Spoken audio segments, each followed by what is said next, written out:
د نن ورځې تازه ډیر مهم او لنډ خبرونه له موږ څخه ډیر په لنډو کې واورئ.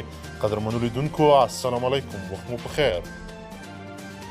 غني د افغان ولسمشرۍ ماڼۍ یو ویان صدیق صدیقي وایي د ولسمشر محمد اشرف غني او لومړۍ میرمنې رولا غني د کورونا وایرس ټیسټونه منفي دي.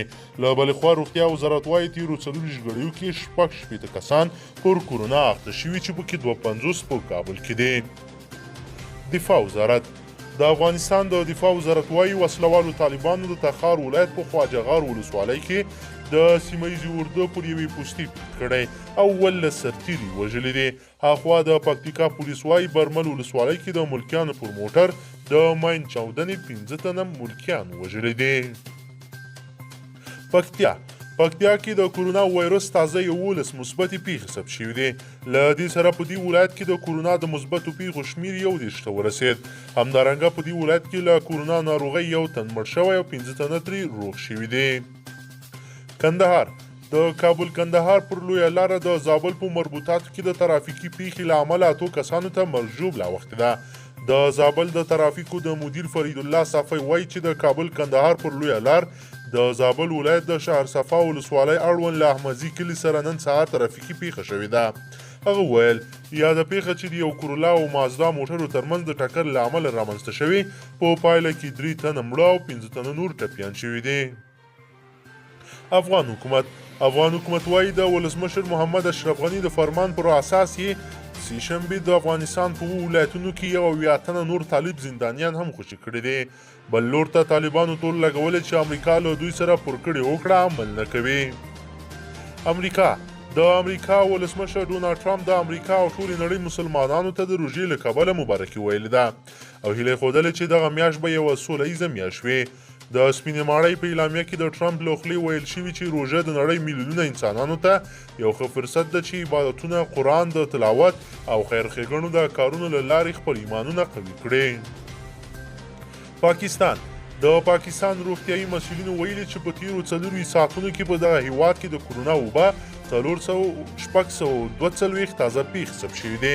له تازه ثبت شوي پیښو سره پاکستان کې پر کورونا د اخته کسانو شمېر 11,155 تنو ورسېد. همدارنګه د دې وایرس له امله 230 کسان مړه شوي هم دي. په خیبر پښتونخوا کې تر ټولو زیات کسان مړه شوي چې شمېر یې 15 تنو ته رسېدلی ده. وسلوالو طالبانو یو ځل بیا د اوربند په اړه د افغان حکومت او ملګرو ملتونو غوښتنه رد کړې او ویلي دي چې د تړون له بشپړ تطبیق پرته د اوربند غوښتنه معقوله نه ده.